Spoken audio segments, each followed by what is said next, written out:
நாமெல்லாம் கட்டி வைத்திருக்கின்ற படகு போல. கட்டிவிட்டு எவ்வளவு துடிப்பிட்டாலும் அது நகராது. நான் எனது எனும் எண்ணமும் அப்படியே. எல்லாம் பரமாத்மாவின் இச்சைப்படியே நடக்கிறது. அவரது இச்சைப்படி செயலாற்றினால் அருளுக்கு பாத்திரமாவோம். பொருட்களில் இல்லை ஆனந்தம் என்று புரிந்து கொள்ள வேண்டும்.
முன்காலங்களில் புனித யாத்திரை மேற்கொள்ளும் பக்தர்களுக்கு மரியாதை செய்து உணவிடும் கலாச்சாரம் இருந்தது. கேரளத்தில் உள்ள சபரிமலைக்கு யாத்திரை செய்பவர்களையும் மக்கள் பெரிதும் மதித்தனர். தமது கிராமத்தின் வழியாக சபரிமலை யாத்திரை செய்பவர்களுக்கு கஞ்சியும் கூட்டும் உண்ண கொடுக்கும் வழக்கம் அம்மாவின் தாயார் தமயந்தி அம்மாவுக்கும் உண்டு. சூடான கஞ்சியை உண்ண ஒரு பலா இலையை மடித்து ஸ்பூன் போல உபயோகித்துக் கொள்வது வழக்கம். ஒரு நாள் அவ்வாறு தம் வீட்டுக்கு வந்த யாத்திரிகர் கஞ்சி குடிப்பதற்காக தமயந்தி அம்மாவை ஒரு பலா இலையை பறித்து வரச் சொன்னார். அம்மா சென்றபோது மரத்தின் அடியில் ஒரு சிறிய பலாக்கிளை ஒடிந்து விழுந்து கிடந்ததை கண்டார். அதில் கிட்டத்தட்ட 60 இலைகள் இருந்திருக்கும். அம்மா அந்த கிளையை எடுத்துக்கொண்டு தமயந்தி அம்மாவிடம் போய்க் கொடுக்க தமயந்தி அம்மா மிகுந்த கோபத்துடன் அம்மாவை அடிக்க ஆரம்பித்தார். சற்று நேரத்திற்கு பிறகு அவர், நான் ஒரு இலைதானே கேட்டேன், யார் உன்னை ஒரு கிளையையே ஒடித்து வரச் சொன்னது என்று கேட்டார். அம்மா தான் ஏற்கனவே கீழே ஒடிந்து விழுந்து கிடந்த கிளையைத்தான் எடுத்து வந்ததாகச் சொல்ல உடனே அடிப்பதை நிறுத்தினார் தமயந்தி அம்மா. அம்மாவுக்கு தம் தாய் மீது கோபம் வரவில்லை. மாறாக இயற்கையை பாதுகாப்பதில் தமயந்தி அம்மாவுக்கு இருக்கும் அக்கறையை நினைத்து உவந்தார். இந்த அனுபவத்திலிருந்து தாம் 3 பாடங்கள் படித்ததாக அம்மா சொல்வதுண்டு. முதலாவது, நாம் எல்லா மரங்கள் தாவரங்களையும் அவற்றிற்கு இறைவன் அளித்த காலம் வரை வாழ அனுமதிக்க வேண்டும். 2, மரத்தின் இலைகள் நாம் சுவாசிக்கும் காற்றை தூய்மைப்படுத்துவதால் அவை மிகவும் அவசியம். 3, நம் அத்தியாவசிய தேவைக்கு அதிகமாக இயற்கையிலிருந்து நாம் எதையும் எடுக்கக்கூடாது. தேவைக்கு அதிகமாக எதை எடுத்து வீணாக்குவதும் அதர்மமாகும். வெறும் 100 ரூபாய் விலை உள்ள கைகடிகாரமோ இல்லை ஆயிரக்கணக்கில் விலை உள்ள கைகடிகாரமோ எதுவானாலும் ஒரே நேரத்தை தான் காட்டப்போகிறது. நாம் 100 ரூபாய் கடிகாரத்திலேயே திருப்தியுற்றால் மீதமான பணத்தை ஏழைகளுக்கும் இல்லாதவர்களுக்கும் உதவ பயன்படுத்த முடியும். நாம் இயற்கையை மாசுபடுத்துவதையும் சுயநலத்திற்காக அதை சுரண்டுவதையும் நிறுத்த வேண்டும். இயற்கையை பாதுகாத்து அதனை வரும் தலைமுறைக்காக விட்டுச் செல்ல வேண்டும். அன்பு வடிவாகவும் ஆன்ம வடிவாகவும் இருக்கின்ற അനേവർക്കും വണക്കം. അഹങ്കാരത്തിൻ്റെ മനസ്സാണ് ഞാൻ എൻ്റേത്, ഇതിൽ മാത്രമാണ് നിൽക്കുന്നത്. അതുകൊണ്ട് നമുക്ക് നമ്മെ ഉദ്ധരിക്കാനും ഉണർത്താനും ആത്മലോകത്തിലേക്ക് ഉയരാനും സാധിക്കുന്നില്ല. ആ പരമാവൻ്റെ ഇച്ഛയാണ് നടക്കുന്നത്. അവിടുത്തെ ഇച്ഛയ്ക്കനുസരിച്ച് പ്രവർത്തിച്ചാൽ ആ കൃപ നമ്മളിലേക്ക് വരും. நம்முடைய திறமைகள் மீது நம்பிக்கை வர தடையாயிருப்பது நமது மனம்தான். எதை கண்டாலும் கேட்டாலும் அது வேண்டியதோ வேண்டாததோ அதை பற்றி பிடித்துக் கொள்வது நமது சுபாவம். உடும்பு ஒன்றை பற்றி பிடித்துக் கொள்வது போன்றது நம் மனது. காண்பதையும் கேட்பதையும் எல்லாம் உடும்பை போல பலமாய் பிடித்துக் கொள்கிறது. வேண்டியதோ வேண்டாததோ எதுவாயிருந்தாலும் இப்படித்தான். ஒரு புறம் கோபம், மறுபுறம் அன்பு. இப்படியெல்லாம் உலகியல் விவகாரங்களில் சிக்கிக் கொண்டிருக்கிறது நம் மனது. அழகற்ற பெண் கூட காதல் வந்தால் பேரழகியாய் தெரிவாள். உலக அழகியே ஆனாலும் அன்பில்லாவிட்டால் அழகற்றவள் என்று ஏதோ ஒரு குறை சொல்வோம். இதுதான் நம் மனதின் சுபாவம். மனது இஷ்டப்பட்டு செய்வதில்தான் மகிழ்ச்சி கிடைக்கிறது. மனதுதான் சந்தோஷத்தையும் துக்கத்தையும் தருகிறது. இஷ்டமில்லாதவர் எது செய்தாலும் வெறுப்பு. அன்புக்குரியவர் என்றாலோ அவரிடம் பாசம். இப்படித்தான் நம் மனது பந்தப்பட்டு கிடக்கிறது. பலாப்பழம் உரிக்கும் போது அதனுடைய பிசின் நம் கைகளில் ஒட்டி கொண்டு விடும். அதை நீக்குவது சிரமம். ஆனால் எண்ணெய் தடவிக்கொண்டு பலாவை உரித்தால் அதன் பிசின் கைகளில் ஒட்டுவதில்லை. அதுபோல பரமாத்மாவிடம் உறுதியான நம்பிக்கை வைத்து உலகில் செயல் புரிந்தால் அது நம்மை பாதிக்காது. பெரும்பாலும் மலை மீது மழை பொழிந்தாலும் நீர் அங்கே தங்காமல் கீழேதான் ஓடிவரும்.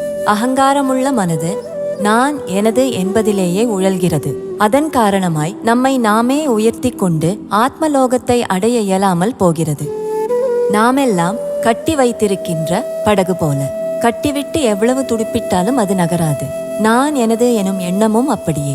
எல்லாம் பரமாத்மாவின் இச்சைப்படியே நடக்கிறது. அவரது இச்சைப்படி செயலாற்றினால் அருளுக்கு பாத்திரமாவோம். பொருட்களில் இல்லை ஆனந்தம் என்று புரிந்து கொள்ள வேண்டும். ஒருவர் சிகரெட் பிடிக்கிறார், அதில் ஆனந்தம் அடைகிறார். வேறொருவரோ மூக்கை பொத்திக் கொள்கிறார். அப்படி ஒருவருக்கு சந்தோஷம் அளித்து மற்றவரை மூச்சு முட்டி ஓட வைத்தால் அதில் ஆனந்தம் உள்ளது என்று எப்படி சொல்வது? மேற்கத்திய பணக்காரர்கள் சந்தோஷமாக இருக்க வேண்டுமே. பணம் இருந்தும் ஆடை அணிகள் இருந்தும் சந்தோஷம் இல்லையே. ஒருவரை கல்யாணம் செய்த பின்னரும் வேறொருவரை விரும்புவதால் அவர்களுக்குள் மனக்கசப்பு ஏற்பட்டு விவாகரத்து நடக்கும். ஆனால் அவரோடும் சரிப்படாமல் போய்விடுகிறது. இப்படி அநேக காயங்கள் பட்ட மனங்களைத்தான் செல்வம் மிகுந்த மேற்கத்திய நாடுகளிலும் காண்கிறோம். அங்கேதான் கூடுதல் மனநோயாளிகளை காண்கிறோம். எல்லாம் இருந்தும் எதனால் அங்கே மனநோயாளிகள் அதிகம் தெரியவில்லை. அங்கே டென்ஷன் டென்ஷன், எப்போதும் டென்ஷன். மேல் நாடுகளில் தான் அதிகம் சைக்காட்ரிஸ்டுகள். நம் நாட்டில் அதில் 1000ல் 1 பங்கு கூட இல்லை. நமது நாட்டின் 10ல் 1 பாகமே உள்ள ஒரு நாட்டில் கூட நம் நாட்டை விட பல மடங்கு சைக்காட்ரிஸ்டுகள் உண்டு. அது கூட போதாமல் டென்ஷன் டென்ஷன் என்று கவுன்சிலிங் செய்து கொள்வார்கள். மீண்டும் மீண்டும் மீண்டும் ஒரு சிறிய விஷயத்திற்கு கூட சண்டையிட்டு பிரிந்து விடுவார்கள். சகித்துக் கொள்ளும் சக்தி அவர்களுக்கு இல்லை, மன்னிப்பதற்கும். நம் நாட்டில் நற்குணங்களுக்கு மதிப்பு தந்து வளர்த்ததால் விட்டு கொடுக்கும் மனப்பான்மை பழைய காலத்தில் இருந்தது. ரிஹர்சல் செய்துவிட்டுத்தான் மேடையில் அரங்கேற்றுவோம். அதுபோல முன்பு குருகுலத்தில் ஒழுக்க கல்வியை கற்ற பிறகுதான் குடும்ப வாழ்க்கையை மேற்கொண்டார்கள். அதனால் அனுசரித்து வாழ்ந்து நல்ல குழந்தைகளை உருவாக்கவே உடலிச்சையை பயன்படுத்தினார்கள். பின்னர் அதையும் கடந்து முன்னேறி போனார்கள். பரமாத்மாவின் பிள்ளைகள்தான் கணவனும் மனைவியும். அவர்கள் முக்தி பாதையிலும் ஒன்றாய் சேர்ந்தே செல்ல வேண்டும்.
राधे कृष्ण राधे राधे राधे राधे कृष्ण राधे राधे राधे राधे कृष्ण राधे राधे राधे राधे कृष्ण राधे राधे।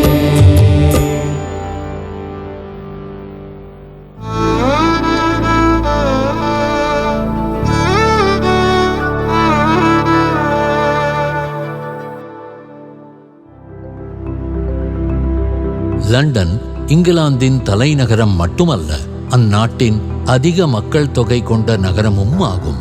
கிரேட் பிரிட்டனின் தென்கிழக்கில் தேம்ஸ் நதிக்கரையில் அமைந்துள்ள லண்டன் வரலாற்று புகழ்பெற்றதாகும். ரொமானிய பேரரசின் கீழ் நிறுவப்பட்ட இந்நகரம் குடியேற்றத்திற்கு பிறகு 2 நூற்றாண்டுகளில் நிதி, வணிகம், இசை, ஊடகம், ஃபேஷன், சுகாதாரம் ஆகிய துறைகளில் உலகின் முக்கிய மையங்களில் ஒன்றாக வளர்ந்துள்ளது.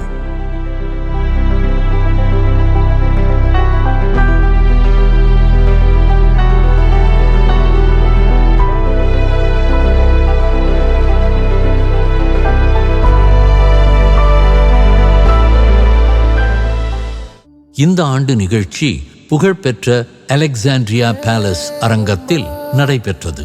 ஏக்கம் நிறைந்த இதயங்களுடன் அரங்கிற்கு உள்ளேயும் வெளியேயும் பக்தர்கள் குவிந்தனர். இனம் புரியாத சந்தோஷத்தை நம் இதயங்களில் தோற்றுவிக்கும் அம்மாவின் திருச்சந்நிதியின் மகத்துவத்தை அள்ளிப்பருகும் கொண்டாட்டம் அங்கே தொடங்கியது.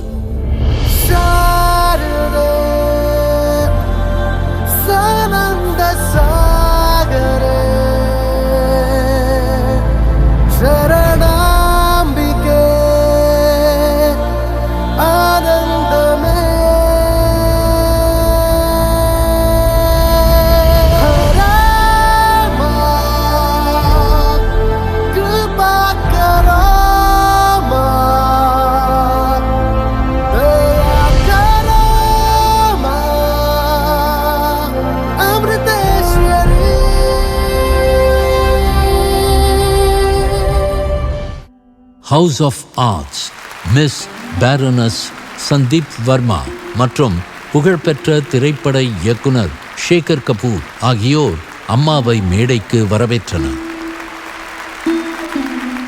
மிஸ் வர்மா கூறினார், அன்பை மட்டுமே கற்பிக்கத் தெரிந்தவர் அம்மா. மோதல்களும் வேதனைகளும் நிறைந்த இவ்வுலகில் அம்மா, நீங்கள் நம்பிக்கையையும் ஞானத்தையும் கொண்டு வருகிறீர்கள். இன்று உங்கள் வாக்குகளை கேட்பதன் மூலம் ஒரு சிறந்த உலகத்தை உருவாக்குவதற்கு தேவையானவற்றை எங்களில் பலரும் இங்கிருந்து பெற்றுச் செல்வோம் என்று உறுதியாக நம்புகிறேன். ஸ்ரீ ஷேகர் கபூர் கூறினார், ஆனந்தத்தை வரையறுத்து கூற முடியாது. அம்மாவின் விஷயத்திலும் அப்படித்தான். அம்மா என்றால் அம்மா கடவுள், அம்மா அன்பு.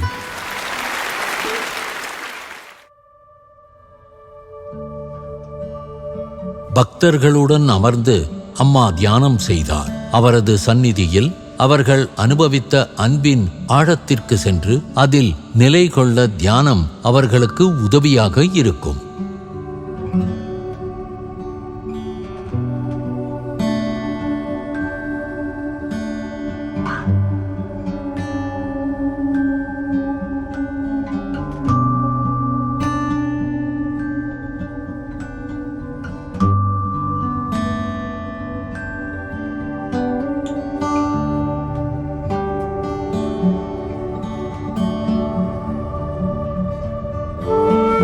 शक्त्यै नमः। ओम ललिताम्बिकायै नमः। ओम श्रीमात्रे नमः। ओम श्री महाराज्ञै नमः। ओम भवान्यै नमः।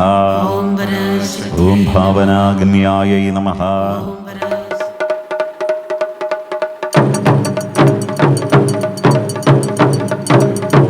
பக்தர்கள் பாரம்பரிய கலாச்சார நிகழ்ச்சிகள் மூலமாக அம்மாவிடம் தாங்கள் கொண்ட அன்பை வெளிப்படுத்தினார்.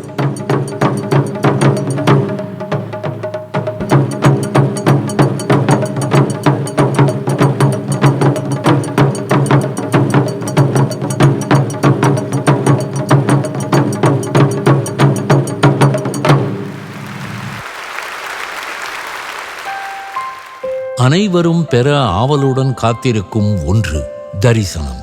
தரிசன சமயத்தில் அம்மா தன் குழந்தைகளுக்கு அன்பெனும் பாலூட்டி அரவணைப்பதே ஓர் அலாதியான காட்சிதான்.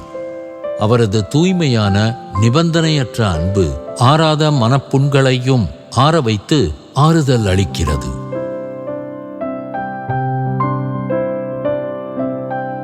தரிசனத்தின் போது உள்ளூர் தொலைக்காட்சி குழுவினர் அம்மாவை பேட்டி கண்டனர். அம்மா கூறினார், கண்புரை உள்ளவரால் சரியாக பார்க்க முடியாது. அம்மா செய்வதெல்லாம் கண்புரையை நீக்குவது மட்டுமே, அதாவது மக்களின் கண்ணோட்டத்தை மாற்றுவது மட்டுமே. இந்த திறமை ஒவ்வொருவருக்கும் இயல்பாகவே உள்ளது. நீச்சல் கற்றுக்கொண்ட ஒருவர் அலைகளை ரசித்து அனுபவிக்கிறார். அறியாதவர்களோ அதற்கு இரையாகின்றனர். வாழ்க்கை என்றால் என்ன? அம்மா எப்போதும் இந்த தருணத்தில்தான் வாழ்கிறேன், அடுத்த மூச்சு கூட நம் கையில் இல்லை. கண்ணிமைக்கும் நேரத்தில் சுனாமி வரலாம் அல்லது எதுவும் நடக்கலாம். அதற்காக பயந்து வாழ்வதில் எந்த பயனும் இல்லை. அம்மா உலகின் இயல்பை அறிந்திருக்கிறேன், அதனால் அச்சமற்று இருக்கிறேன். அம்மாவுக்கு மரண பயம் இல்லை, வேறு எதற்கும் பயப்பட வேண்டியதும் இல்லை. அன்பு ஒரு உலகளாவிய மொழி. உலகில் கலாச்சார வேறுபாடுகள் இருந்தாலும் அன்பு எல்லா இடங்களிலும் ஒன்றுதான். கண்ணத்தில் முத்தமிட்டால் உள்ளம்தான் கள்வரி கொள்ளுதடி.